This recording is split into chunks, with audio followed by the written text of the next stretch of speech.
This is HOA Meltdown Moments. And yes, the tow truck really showed up. "You were about to pay a release fee if you keep standing there," Martha screamed, pointing at the snowbank beside my car. I stood on the curb outside my townhouse in Pearland, Texas, holding a shovel and staring at the woman in the red coat who had just threatened to tow me. It was 7 in the morning and the sleet was already coming down in wet taps against my green puffer jacket. She waved a clipboard with printed pages inside a plastic sleeve. "I ignored the notices," she said, and the next step was towing and a lien threat. I had lived in Four Seasons Commons Association for 6 weeks. I had moved here after discharge, using the GI Bill for night classes, trying to rebuild without drama. The HOA had other plans. Martha King was the compliance officer, self-appointed, and she ran Four Seasons Commons like a battlefield inspection. She had caught me shoveling my walk and decided the snow pile I made was a violation. She said the pile blocked drainage and created a hazard. I said it was 8 inches of snow on the grass strip and it was not blocking anything. She tapped the clipboard. "The rules say all snow must be removed from common area sightlines within 12 hours of precipitation end," she said. I told her I shoveled my walk and the driveway approach, which is what the city required. She smiled. "You should have read the rules before you moved in, sweetheart." That line sat in my chest like a knife. I kept my mouth shut and watched her walk back to her sedan. She had a gray knit hat pulled low and a badge clip on her coat with nothing readable, just a laminated square. She turned before getting in. "I have all day, and so does my fine meter," she said. Then she drove off, leaving tire tracks in the slush. I went inside and pulled up the HOA governing documents on my laptop. I searched for the 12-hour snow rule. It was not there. I searched for drainage sightlines. Not there. I searched for common area snow placement. Nothing. The rules mentioned keeping walks clear and not blocking fire hydrants, but nothing about grass strip snow piles or 12-hour timers. I screenshot every page and saved them in a folder. I kept my hands open and my voice calm, because the real move was still ahead. I had a deadline. The forecast called for freezing rain and I needed the sidewalk safe before anyone got hurt. I went back outside with a bag of salt and spread it on the concrete. 2 neighbors were standing on the next block with salt buckets in their hands, whispering and watching me. One of them gave me a nod. The other turned away. I finished salting and went to class. When I got home that night, there was an envelope taped to my door. It was a violation notice on Four Seasons Commons letterhead. The notice said I had missed a hearing scheduled for that morning at 9. I checked my phone, my email, my mailbox. No hearing notice. No email. No text. The violation notice said I was fined $200 for failure to appear and another $100 for the snow pile still being present. The notice said I had 5 days to pay or the fine would double and a lien process would begin. I took a photo of the envelope, the notice, and the timestamp on my phone. Then I called the management company. The management company was called Platinum Property Services. The woman on the phone said my name was not on the hearing list. I said that makes sense because I never got a notice. She put me on hold. When she came back, she said the compliance officer reported that I was verbally notified during the morning interaction. I said that is a lie. She said I could file a dispute and mail it to the office. I asked if I could email it. She said disputes had to be mailed with a tracking number. I asked when the next hearing would be. She said hearings were held monthly and the next one was 3 weeks out. I said the fine doubles in 5 days. She said I could pay under protest and request a refund after the hearing. I hung up and started drafting the dispute letter. I mailed the letter the next morning with tracking and kept the receipt. I also sent a courtesy email with the tracking number and a PDF of the letter attached, even though they said email did not count. I was covering every angle. I had a second problem. I had hired a plow service to clear the guest lot after the last storm. because the HOA had not sent anyone and the lot was turning into a skating rink. The plow company gave me an invoice and I left it in my car on the dash. Martha saw it when she walked past my car in the neighborhood lot. She took a photo of it through the windshield and claimed I was running an illegal advertising operation. The rules banned home-based businesses that created traffic or signage. A plow invoice on a dash was neither, but she filed a second violation anyway. The second notice arrived 2 days later, another $200 fine. The notice said I was operating a business without board approval and I had to cease immediately. I wrote a second dispute letter explaining that an invoice is not a business and I was not advertising anything. I mailed it with tracking. I also called the plow company and asked them to write a letter confirming I was a one-time customer and not a contractor or partner. They sent it the same day. I added it to my evidence folder. The management company called me 3 days later. The woman said they had no record of my first dispute letter. I read her the tracking number. She put me on hold. When she came back, she said the letter must have been misfiled and I should resend it. I said I sent it with tracking and you signed for it. She said she would check with the compliance officer. I said the compliance officer is the one I am disputing. She said she would escalate it to the board president. I asked for the president's contact. She said the board did not give out personal information. I said I am a homeowner and I have a right to contact the board. She said I could attend the next board meeting and raise my concerns there. The next meeting was 2 weeks out. I was stacking evidence faster than I could file it. If you are enjoying this chaos, hit like and subscribe because it is about to get so much worse. I sent a second copy of the dispute letter, added the plow company letter, and included a cover sheet listing every attempt I had made to resolve the issue. I sent it certified mail. I also filed a complaint with the Texas Real Estate Commission because property management companies are required to keep records and respond to owner disputes. The complaint was a slow burn, but it created a paper trail. I needed that trail because Martha was not done. She started showing up at my townhouse every other morning. She would park on the street and walk the perimeter with her clipboard, taking photos of my trash bins, my snow shovel leaning on the wall, my car in the driveway. She never knocked. She just circled and photographed and left. One morning I came outside and found her measuring the distance between my trash bin and the curb with a tape measure. I asked what she was doing. She said the rules required bins to be placed no more than 2 feet from the curb on collection day. I looked at the bin. It was 18 inches from the curb. She wrote something on her clipboard and walked away. I started documenting every visit. I set up my phone on the windowsill and recorded her walking the property. I kept a log with dates, times, and actions. I also talked to the 2 neighbors I had seen with salt buckets. One of them was named Eric. He said Martha had targeted him last year over a holiday wreath and fined him until he took it down in January. The other neighbor was named Sam. She said Martha tried to fine her for parking a moving truck in the guest lot overnight, even though the rules allowed temporary moving vehicles. Both of them said the board president was in Martha's pocket, and the management company never pushed back. Eric said the HOA had a vendor relationship with a preferred contractor who always confirmed Martha's claims, even without inspecting the property.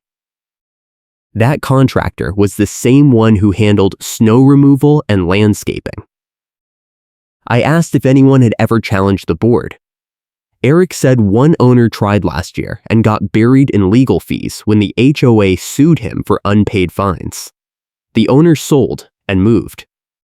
Sam said the HOA had pushed through an emergency rule during the last winter storm that allowed immediate fines for any snow or ice hazard, but nobody had ever seen the rule in writing. I asked if the emergency rule was in the governing documents. She said no, but the board claimed it was a temporary safety measure and they did not need a vote. I made a note. If the rule was not in the governing documents and the board never voted, it was not enforceable. I went back to the Texas Property Code and read the sections on HOA rulemaking. Any rule that imposed fines or restricted property use had to be adopted by a vote of the board and recorded in the meeting minutes. Emergency rules had to be ratified within 90 days or they expired. I searched the Four Seasons Commons meeting minutes on the management company portal. The last posted minutes were from 8 months ago. There was no emergency snow rule. There was no vote. There was nothing. I sent an email to the management company asking for copies of all board meeting minutes from the last 12 months. I cited the Texas Property Code section that required HOAs to make minutes available to owners on request. The management company replied 2 days later and said they would mail the minutes within 10 business days. I replied and said the code allowed electronic delivery. They did not respond. 10 business days passed. No minutes. I sent a follow-up email. No response. I filed a second complaint with the Texas Real Estate Commission and attached the email chain. Then I drafted a formal demand letter. The demand letter went to the management company, the board president, and Martha. I sent it certified mail with return receipt. The letter listed every violation notice I had received, every dispute I had filed, every attempt the management company had made to ignore or misfile my paperwork, and every code section they had violated. I demanded a full refund of all fines, a written apology, and a copy of the emergency snow rule with the board vote that created it. I gave them 14 days to respond. I also attached the vendor report I had requested from the gate system company. The gate system vendor was a local contractor who managed the neighborhood entrance gates. The gates required a code or a clicker to open. A few weeks earlier, my clicker had stopped working. I called the vendor and they said the HOA had flagged my unit and disabled my access. I asked why. They said they did not have details, but the request came from the compliance officer. I asked if they kept logs of access changes. They said yes. I asked for a copy of my account activity. They said they would need HOA approval.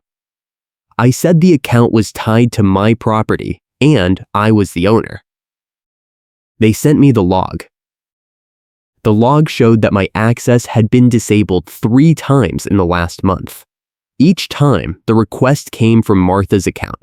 Each time, the reason code was listed as enforcement action. There was no hearing, no notice, no due process. She was locking me out of my own neighborhood as punishment. I added the log to the demand letter and highlighted the dates. The vendor had given me exactly what I needed. 2 days after I mailed the demand letter, Martha cornered me in a grocery store parking lot. I was loading bags into my car when she pulled up beside me and got out with her phone. She started recording and asked if I had anything to say about my ongoing violations. I said I was not discussing HOA business in a parking lot.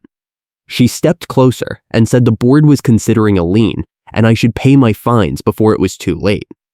I said I disputed every fine and I was waiting for a hearing. She said I waived my hearing rights when I ignored the notices. I said I never got a hearing notice and the management company confirmed I was not on the list. She said that was not her problem. I closed my trunk and got in my car. She kept recording and said I was being hostile and uncooperative. A couple walking past stopped and stared. I started the engine and backed out. She followed me with her phone until I left the lot. I called Eric and told him what happened. He said Martha had done the same thing to him in a pharmacy once. He said she loved public shaming because it made people fold. I asked if he had any advice. He said document everything, do not engage, and do not let her provoke you into doing something stupid. I thanked him and hung up. I was done playing defense. It was time to move. The next morning, Martha escalated again. She dragged a traffic cone into the middle of the street in front of my townhouse and left it there. Then she called the management company and claimed my snow pile had forced her to mark a hazard in the road. I watched her do it from my window. I grabbed my phone and recorded the whole thing. She placed the cone, took a photo of it beside my property, and drove away. I went outside, moved the cone back to the curb, and kept recording. Then I called the non-emergency police line and reported someone creating a traffic hazard. The officer who responded took my statement and watched the video. He said it was an HOA issue and he could not do anything unless someone got hurt, but he made a note in the report. I asked for a copy. He said I could request it online. I filed the request that afternoon. The hearing finally happened 3 weeks later. I showed up with a binder full of printouts, dispute letters, tracking receipts, the gate log, the police report request, the vendor letter, the code sections, and the meeting minutes gap. The hearing was held in the clubhouse meeting room. Martha was there. The board president was there, a man in his 60s named Ron who worked in real estate. The property manager was there on a laptop screen. I was the only homeowner in the room besides the board. Ron opened the meeting and said they were reviewing multiple violations for my property. He read the list: failure to appear, snow pile hazard, illegal business operation, trash bin placement, and hostile behavior toward the compliance officer. I said I disputed all of them, and I had documentation. Ron said I could present my case. I opened the binder and started with the hearing notice. I showed the tracking receipts proving I had never been notified. Ron looked at Martha. She said she verbally notified me. I said that is not true, and your own management company confirmed I was not on the hearing list. The property manager on the screen looked uncomfortable. Ron moved on. I showed the code sections on rulemaking. I asked where the 12-hour snow rule was in the governing documents. Ron said it was part of the emergency winter safety rule. I asked to see the board vote that created the rule. Ron said it was a verbal emergency measure. I said the code requires emergency rules to be ratified within 90 days and recorded in the minutes. I asked for the minutes. Ron said the minutes were being updated. I said the last posted minutes were from 8 months ago. The property manager said they were working on a backlog. I said that is a code violation, and I filed a complaint with the state. Ron's face changed. I pulled out the gate log. I said the compliance officer had locked me out of the neighborhood 3 times without notice or hearing. I said that is harassment and it violates my property rights. Ron asked Martha if that was true. She said she flagged my account due to unpaid fines. I said the fines were disputed and you cannot lock someone out without due process. Ron said they would look into it. I said I wanted a full refund and a written confirmation that my access would not be touched again. Ron said they would discuss it in executive session. Then, I pulled out the plow invoice photo. I said the compliance officer photographed a private document inside my car and filed a bogus business violation. I said that is trespassing and defamation. Martha said the invoice was visible from the sidewalk. I said you photographed it through my car window and you know it is not a business. Ron said they would consider the evidence. I said I wanted the fine reversed immediately. Ron said they would vote. I sat down. The meeting went into executive session. I waited in the hallway. 20 minutes later, Ron came out and said the board had decided to reduce the fines to $50 total as a courtesy. I said I was not paying $50 for violations that do not exist. Ron said the alternative was collections and a lien. I said I would see them in court. Ron said that was my choice. I walked out. I called a lawyer the next morning.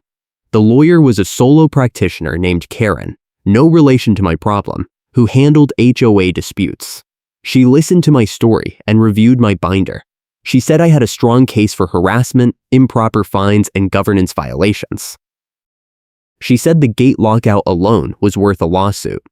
She said the missing meeting minutes and the fake emergency rule would kill the HOA's defense. She quoted me a retainer. I did not have the money.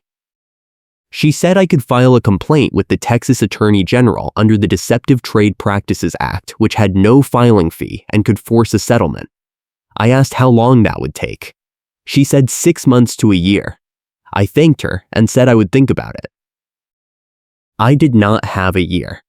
I was rebuilding after a move and I could not take more disruption. The fines were stacking, the HOA was threatening liens, and Martha was escalating every week. I needed a faster move. I remembered what Sam had said about the vendor relationship.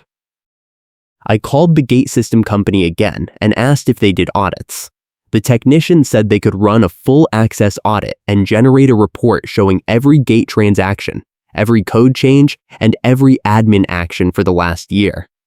I asked how much. He said $200. I paid. The audit took 3 days. When it came back, it was worse than I thought.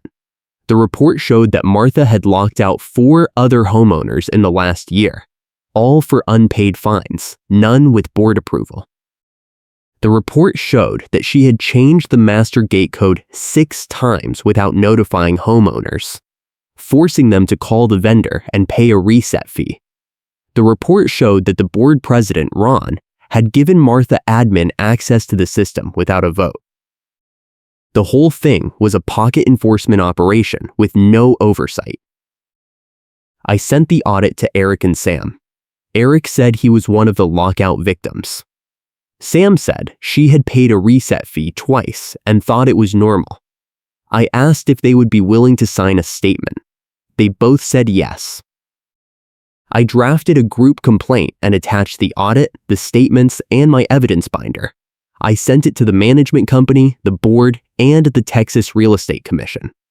I also sent a copy to a local news tip line. The tip line staffer called me back the same day. She said they could not run a story without more sources, but she told me what documentation mattered: the audit, the meeting minutes gap, and the lockout log. She said if I could get the HOA to admit the emergency rule did not exist, that would be the headline. I thanked her and started planning the showdown. The board called an emergency meeting 2 days later. The email said they were addressing complaints about gate access and compliance procedures. I forwarded the email to Eric and Sam and told them to show up. The meeting was scheduled for 6 in the evening at the clubhouse. When I arrived, the parking lot was fuller than usual. 8 homeowners were there, including Eric and Sam. Martha was there with her clipboard. Ron was there looking tired. The property manager was on the screen again. Ron opened the meeting and said they were reviewing the gate system audit. He said the board had not authorized any lockouts, and they were investigating how the compliance officer had gained admin access. Martha interrupted and said she had access because Ron gave it to her. Ron said that was a temporary measure for emergency snow enforcement. I stood up and asked what emergency snow rule he was referring to. Ron said the winter safety rule. I asked to see the board vote. Ron said it was in the minutes. I said the minutes have not been posted in 8 months and you admitted they are backlogged. Ron looked at the property manager. The property manager said they were finalizing the minutes. I said, so the rule does not exist. The room went quiet. Eric stood up and said he was locked out last year and never got a hearing. Sam stood up and said she paid 2 reset fees and nobody told her it was not an HOA charge. Another homeowner said Martha had fined him for a trash bin and he paid under protest because he could not afford a lawyer. Another said she had filed 3 disputes and the management company lost every one. Ron tried to regain control. He said the board would review the complaints and respond in writing. I said that is not good enough. I pulled out my phone and opened the voice recorder app. I said, I want you to state on the record whether the emergency snow rule is in the governing documents. Ron said it was an unwritten safety measure. I said, so it is not enforceable. Ron did not answer. Martha stood up and said I was disrupting the meeting and I needed to leave. I said I am a homeowner and I have a right to speak. She said I was hostile and uncooperative. I said you locked me out of my neighborhood 3 times and fined me for violations that do not exist. She said I ignored the notices. I said you never sent a hearing notice and the management company confirmed it. She opened her mouth and nothing came out. Ron said the meeting was adjourned. I said I am not done. Ron walked out. The property manager ended the video call. Martha grabbed her clipboard and headed for the door. I followed her outside. Eric and Sam came with me. We stood in the parking lot under the clubhouse lights. I said I filed a complaint with the state and the Attorney General's office. I said the gate audit shows you locked out multiple homeowners without cause. I said the news tip line is reviewing the case. Martha said I was bluffing. I said try me. She got in her car and slammed the door. I watched her drive away, then turned to Eric and Sam. I said, we need a petition. We spent the next week collecting signatures. The petition demanded a special meeting to vote on new board leadership, a full refund of improper fines, and a third-party audit of the management company. We needed 20% of homeowners to sign. We got 28%. I submitted the petition to the management company with a copy to the state.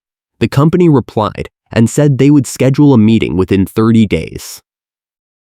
The meeting was set for a Saturday morning. The clubhouse was packed. 30 homeowners showed up, more than had attended any meeting in years. Ron and Martha were there. The property manager was there in person this time. I brought my binder, the audit, and the petition signatures. Eric and Sam sat in the front row. The meeting opened with the petition. Ron said the board had reviewed the complaints and they were willing to make some changes. He said they would post the meeting minutes going forward and they would remove Martha from gate admin access. I said that is not enough. I said we are calling a vote on new leadership. Ron said the petition did not meet the requirements for a leadership vote. I pulled out the HOA bylaws and read the section on special meetings.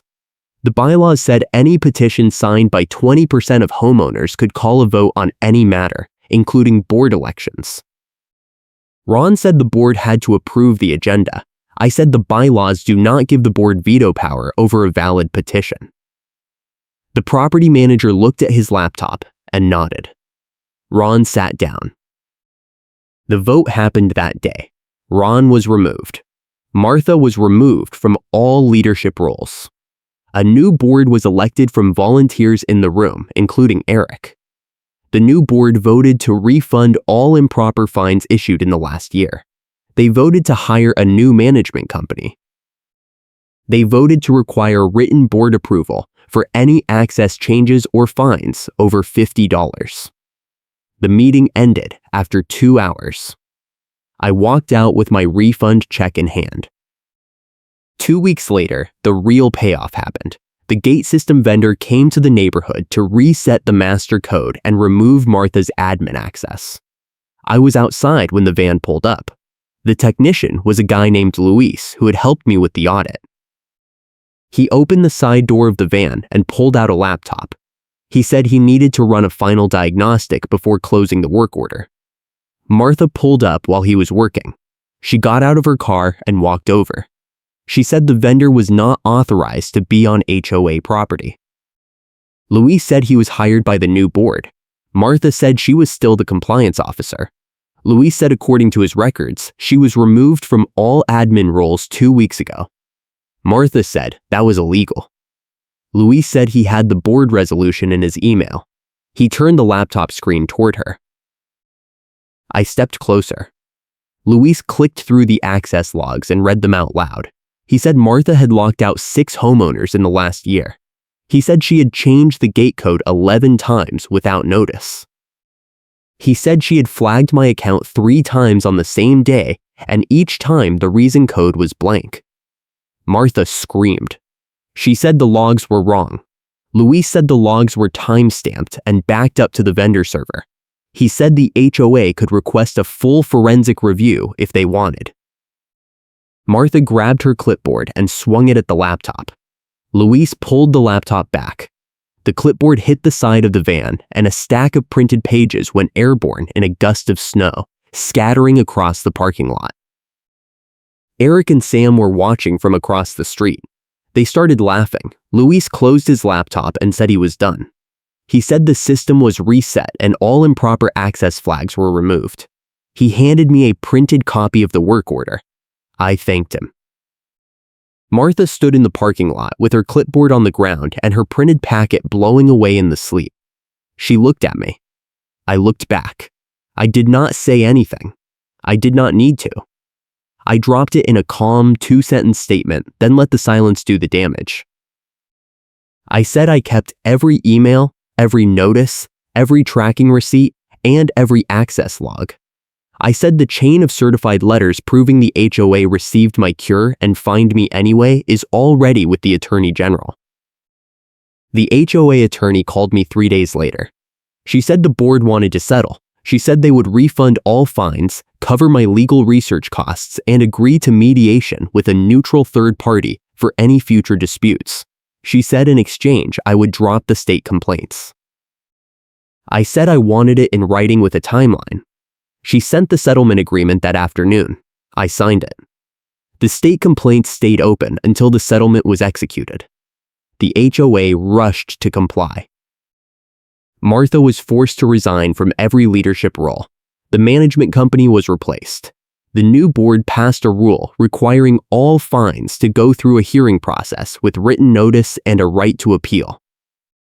The emergency snow rule was officially stricken from all enforcement guidelines because it never existed in the first place. The State Consumer Protection Office opened a case file on the old management company. That case is still pending.